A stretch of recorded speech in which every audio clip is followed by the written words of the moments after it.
First contact with the impossible. Chief researcher Zara Vex stared at the holographic display, her crystalline appendages trembling with disbelief. The readings couldn't be correct. Planet XO3279, designated as an extinction-level world, was showing signs of advanced civilization. The atmosphere was a corrosive mixture of nitrogen and oxygen. The gravity was crushing at 9.8 meters per second squared, and the temperature variations were extreme enough to shatter most known forms of life. Yet there they were. Electromagnetic signatures, artificial structures, and unmistakable signs of intelligent life. Navigator Krell, verify these readings, she commanded, her voice resonating through the research vessel's bridge. The serpentine navigator slithered to the console, his scales shifting colors as he processed the data. Confirmed, Chief. And there's more. Krell's tongue flicked nervously. They're not just surviving. They're building spacecraft, primitive by our standards. But they're reaching for the stars. The research vessel Starweaver hung in high orbit, cloaked from detection by its quantum field generator. Below them, the blue-white marble of XO3279 rotated slowly, its surface a patchwork of oceans, continents, and the artificial lights of civilization. Show me their population centers, Zara Vex ordered. The hologram shifted, zooming in on what the natives called cities. Massive structures of steel and concrete rose into the poisonous sky, while millions of bipedal creatures moved through the streets below. They wore no protective suits, no breathing apparatus. They simply existed in conditions that should have killed them instantly. Their biological readings are unprecedented, the ship's medical officer, Dr. Yix, reported. Her gelatinous form pulsed with excitement as she analyzed the data. Their bodies are dense with muscle and bone, adapted to the crushing gravity. They process oxygen as an energy source rather than being poisoned by it. And their thermal regulation. They survive temperature swings that would crystallize or vaporize most species. As they watched, a massive storm system moved across one of the continents. Lightning struck the towering structures, but they remained standing, protected by primitive yet effective energy dissipation systems. The inhabitants below barely seemed to notice. "Look at this," Navigator Krell called out. "They're having some kind of recreational gathering." In the open, under their star's direct radiation, the hologram focused on what the natives called a beach. Hundreds of humans lay exposed to the deadly ultraviolet radiation, their bodies partially submerged in water so mineral-rich it would have corroded most species' protective membranes. Children played in the waves, their laughter intercepted by the ship's acoustic sensors. "They're not just surviving," Zara Vex whispered. "They're thriving. This world didn't kill them. It forged them." Further observation revealed more impossibilities. The humans built homes in regions of perpetual ice and endless desert. They dived into the pressurized depths of their oceans for pleasure. They climbed mountains where the air was too thin for most species to survive, just to see the view from the top. "Chief," Dr. Yix's voice carried a note of urgency. "I've analyzed their historical data networks. 3 centuries ago, they were pre-industrial. They've advanced from primitive combustion engines to space exploration in a mere fraction of a galactic standard cycle." Zara Vex felt her crystalline structure vibrate with both excitement and concern. The Galactic Council needed to know about this immediately. These humans weren't just another spacefaring race. They were something entirely new, a species born in fire and pressure, shaped by a world that should have been their tomb. "Prepare a full report for the Council," she ordered, "but mark it with a warning. These humans, they're not confined by the same limitations as other species. Their deadly world taught them that the impossible is merely a challenge to be overcome." As the Starweaver's quantum computers compiled the report, the crew continued to watch the humans below. They witnessed them launch another primitive spacecraft, pushing against their planet's gravity with sheer force and determination. They saw them rebuild entire cities destroyed by natural disasters, emerging stronger each time. They observed their conflicts and their cooperation, their incredible capacity for both destruction and creation. "The Council will want to make contact," Navigator Krell observed. "Yes," Zarevex agreed, "but not yet. We need to understand them better first. A species that considers this hell world a comfortable home.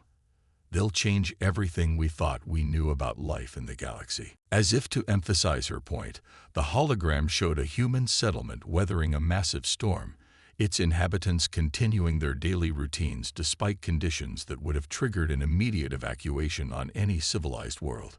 These humans didn't just survive adversity. They had made it their natural state of existence. The galaxy was about to meet its most resilient children, and nothing would ever be the same. The adaptive species. The Grand Scientific Assembly of the Galactic Council had never been so crowded. Representatives from 1,000 worlds packed the crystalline amphitheater, their varied forms creating a living tapestry of evolutionary diversity. At the center stage, Chief Researcher Zarevex prepared to present her team's findings on humanity. "Fellow seekers of knowledge," she began, her crystalline form refracting light in patterns that conveyed both excitement and concern. "What we discovered on XO3279, or Earth as its inhabitants call it, challenges everything we thought we knew about biological adaptation." The holographic display behind her showed humans in various environments, from the deepest oceans to the highest mountains. These beings don't just tolerate their death world. They actively seek out its most extreme conditions. Where we see barriers, they see challenges. Where we find limits, they see opportunities. Dr. Yix floated forward, her gelatinous form rippling with academic enthusiasm. "Their cellular structure is fascinating. Their bodies repair radiation damage continuously. They synthesize vitamins from solar radiation that would kill most species. They even deliberately expose themselves to controlled physical stress to become stronger." The assembly erupted in murmurs of disbelief as footage played of human athletic competitions. Beings running marathons under the burning sun, swimming across frigid oceans, climbing sheer cliff faces without protective equipment.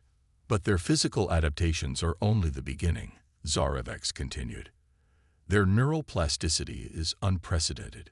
Humans can learn to survive in almost any environment by modifying their behavior and creating tools. They don't wait for evolution. They force it to keep pace with their will." The display showed humans living in space stations, deep-sea habitats, and polar research bases. Each environment should have been lethal, yet the humans adapted, innovated, and thrived. "Most remarkably," Navigator Krell added, slithering forward, "they do this as a species-wide trait. While individual humans specialize, their entire population maintains the capability to adapt. Any human, given time and motivation, can learn to survive in conditions that would kill most species instantly." The evidence was undeniable. Humans had created civilization in the Arctic cold and desert heat. They built cities in floodplains and earthquake zones, developing technologies to withstand natural forces that would have caused other species to abandon such regions. A representative from the methane-breathing Solthi raised an appendage. "But surely they have limits. No species can be this adaptable." Zaravex's crystalline structure pulsed with what might have been amusement. "We thought so too. Then we discovered their concept of extreme sports. Humans deliberately seek out deadly conditions for entertainment." The assembly watched in stunned silence as footage showed humans jumping from high altitudes, diving into ocean trenches, and climbing ice-covered mountains. Each activity seemed designed to push the boundaries of survival itself.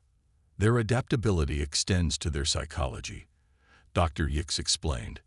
"Humans don't just survive trauma. They often emerge stronger. They have a concept called post-traumatic growth, where crisis leads to enhanced capabilities. Their response to adversity isn't mere survival, it's transformation." The presentation continued with examples of human resilience. Cities rebuilt after natural disasters, stronger than before. Medical advances born from studying their own injuries and diseases. Space exploration driven by an insatiable curiosity about environments that should terrify any rational species. But here's what truly sets them apart. Zarevex concluded.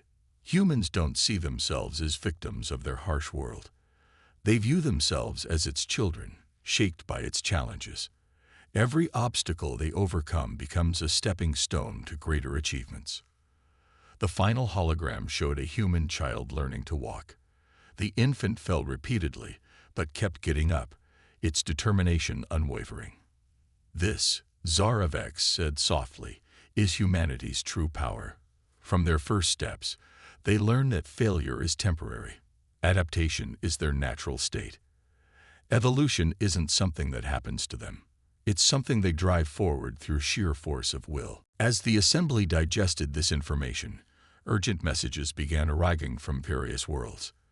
The implications were clear. Humanity's adaptability made them either the greatest potential allies or the most dangerous possible adversaries the galaxy had ever encountered. The choice of how to proceed would shape the future of galactic civilization. And somewhere on that death world called Earth, humans continued their relentless drive to push beyond every limit, unaware that they had captured the attention and imagination of an entire galaxy. Warriors of the Crucible.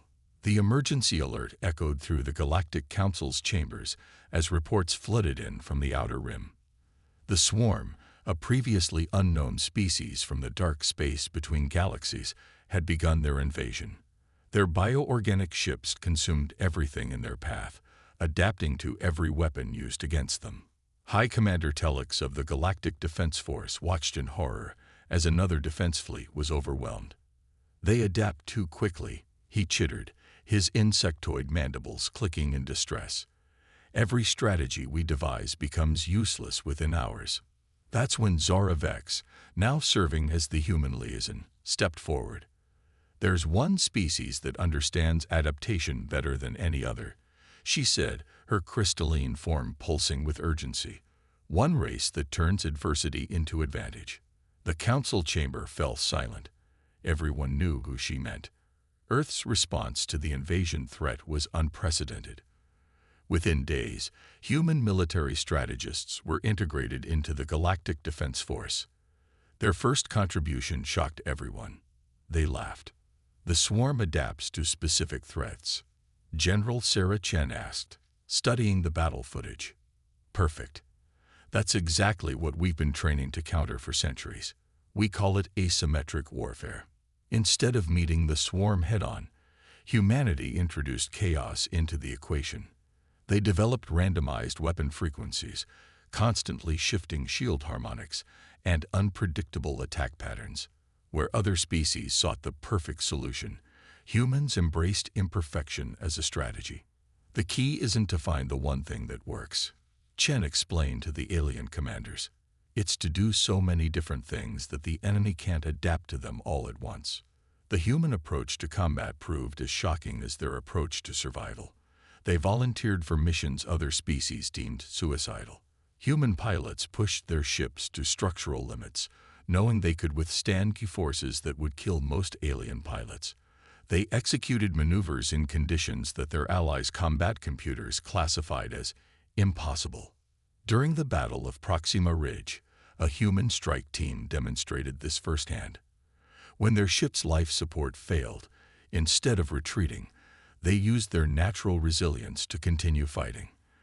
They endured vacuum exposure, radiation, and extreme temperatures that would have incapacitated any other species. How? High Commander Telix asked afterward. How did you know you could survive those conditions? Captain James Rodriguez grinned. We didn't, but humans have a saying, adapt or die. We chose to adapt. The turning point came at the siege of Antares. The Swarm had cornered the combined fleet, adapting to every standard tactic.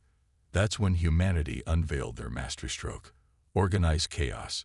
Each human commander executed completely different strategies simultaneously. Some charged straight in, others laid elaborate traps, while others appeared to retreat only to circle back with devastating precision. The Swarm, programmed to identify and counter patterns, found themselves facing an enemy that refused to be predictable. Their adaptive algorithms crashed, trying to counter thousands of different approaches at once.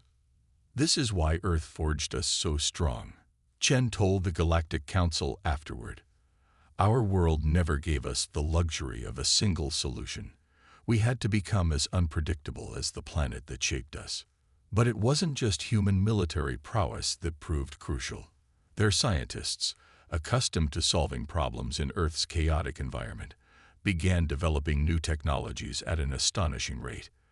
They combined alien technologies in ways their inventors had never imagined, creating hybrid weapons and defenses that even the swarm couldn't anticipate. "Humans don't just think outside the box," Zarevex observed. "They don't even acknowledge the box exists." As the tide of war turned, the swarm encountered something they had never faced before, an enemy that adapted faster than they could. Human creativity, combined with their natural resilience, proved to be the key to victory. They didn't just fight the swarm, they outvolved them. In the aftermath, the galaxy had to readjust its understanding of humanity yet again. They weren't just survivors of a death world or scientific curiosities. They were warriors forged in evolution's furnace, carrying the strength of their brutal cradle into the stars. The Galactic Council's military archives added a new warning. In combat, humans don't just use weapons. They become weapons. Every environmental obstacle is a potential advantage. Every limitation is an opportunity for innovation. They don't just survive. They turn survival itself into an art form. As the reconstruction began, many species found themselves turning to humanity not just for protection, but for inspiration. The species that had emerged from a death world was teaching the galaxy a new way to face its challenges, with determination, adaptability, and an unwavering refusal to accept impossibility as an answer. Teachers of survival. The Galactic Academy of Advanced Studies had never seen anything quite like the Human Integration Program. In vast chambers designed to simulate various hostile environments, humans taught other species the art of survival, not through advanced technology or genetic modification, but through something far more fundamental, the power of adaptation. Professor Elena Martinez stood before a group of alien students, her environmental suit conspicuously absent, while her pupils remained in their protective chambers. "Today, we're going to learn about something we humans call improvisation," she announced, picking up what appeared to be ordinary debris from a crashed spacecraft. Within minutes, she had transformed the debris into basic survival tools: a solar still for water collection, a makeshift shelter, and a rudimentary communication device. Her students watched in amazement as she demonstrated how to survive with minimal resources.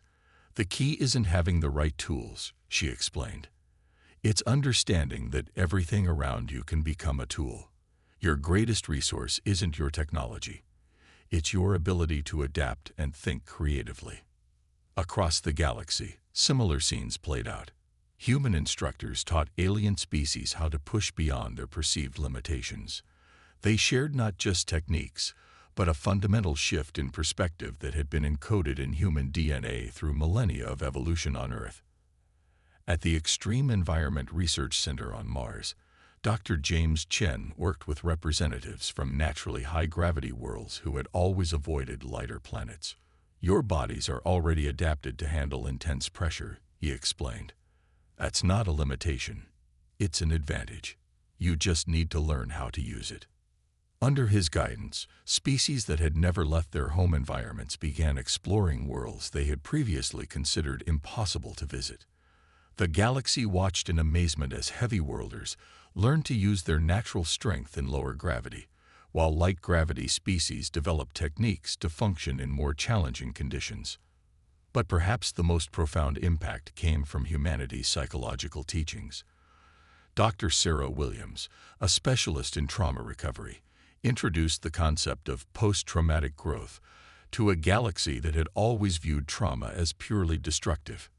In human history, she explained to a packed auditorium, "Our greatest achievements often came from our darkest moments.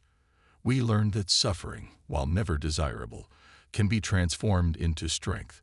It's not about being unaffected by hardship. It's about learning to grow through it.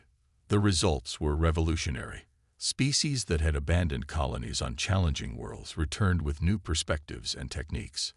Civilizations that had limited themselves to safe environments began pushing boundaries they had maintained for millennia.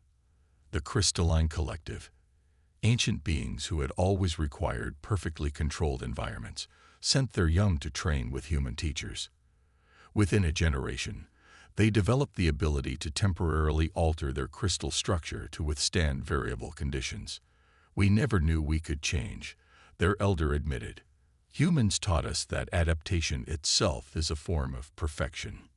In the deep space habitats, human engineers worked alongside alien architects to redesign space stations and ships. They introduced redundancies and backup systems inspired by human biology. Multiple ways to achieve the same goal, just as human organs often had overlapping functions. Your technology doesn't need to be perfect, explained Chief Engineer Robert Jackson. It needs to be resilient, designed for failure, planned for recovery, and always have a backup for your backup. The impact extended beyond survival techniques. Human artists introduced the concept of using environmental challenges as inspiration, creating works that celebrated adaptation rather than feared change. Human philosophers shared ideas about embracing uncertainty and finding strength in diversity. Even in medicine, human insights proved revolutionary.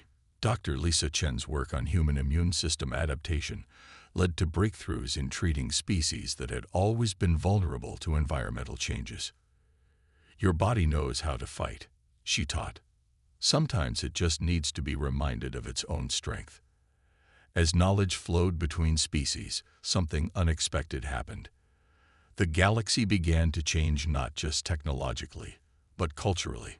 Species that had once defined themselves by their limitations started seeing possibilities instead. The human perspective of viewing challenges as opportunities spread like a beneficial contagion through galactic civilization. At a ceremony marking the 5th year of the Human Integration Program, Zarevex, now the head of the Galactic Science Council, reflected on the transformation. We thought we were advanced because we had conquered our environments through technology. Humans showed us that true advancement comes from learning to adapt, to grow, to embrace challenge rather than avoid it. The galaxy was learning what humanity had known all along. That life wasn't about finding perfect conditions, but about becoming strong enough to thrive in imperfect ones.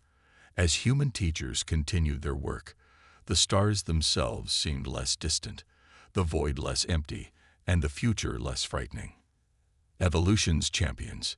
10 years after humanity's introduction to the galactic community, the Universal Exploration Conference gathered on a world that would have once been deemed uninhabitable. Representatives from hundreds of species walked freely on its high-gravity surface, their bodies and minds adapted through human training techniques.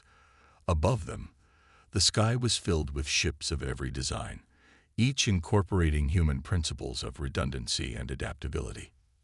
Admiral Sarah Chen, now the head of the Joint Species Exploration Force, stood at the podium. Behind her, a holographic display showed the thousands of worlds that had been colonized using human survival strategies.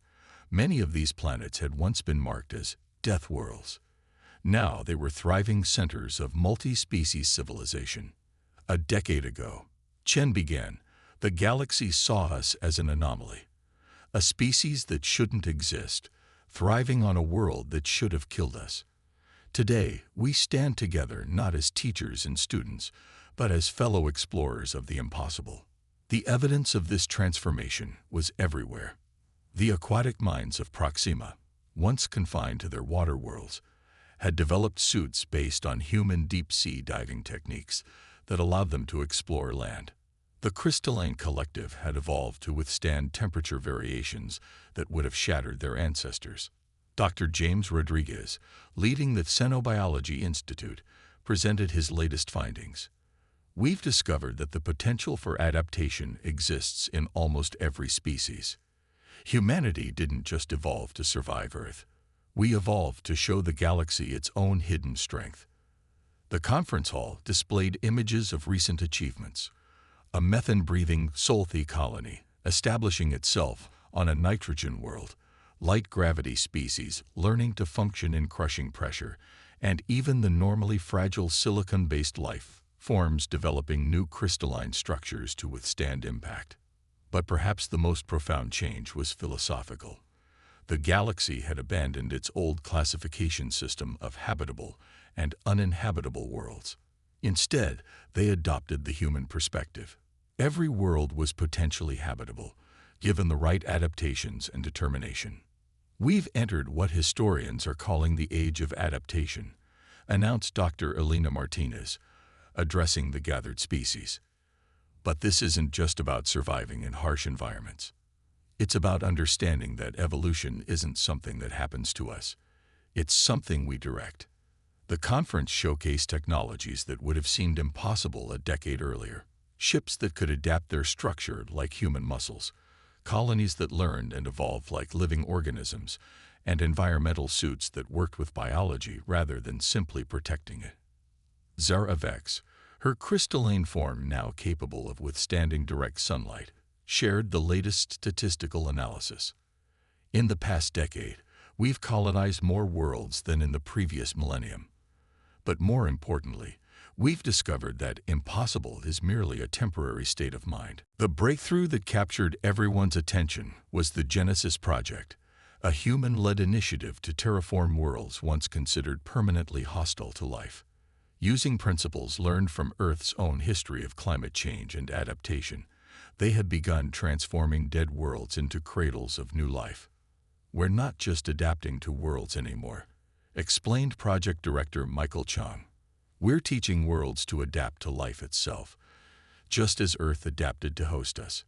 As the conference concluded, the assembled species witnessed the inauguration of the first Universal Academy of Evolution. Unlike traditional institutions, this academy would have no fixed campus.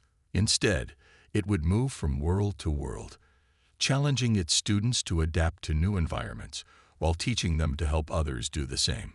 Humanity's greatest gift to the galaxy wasn't our technology or our strength.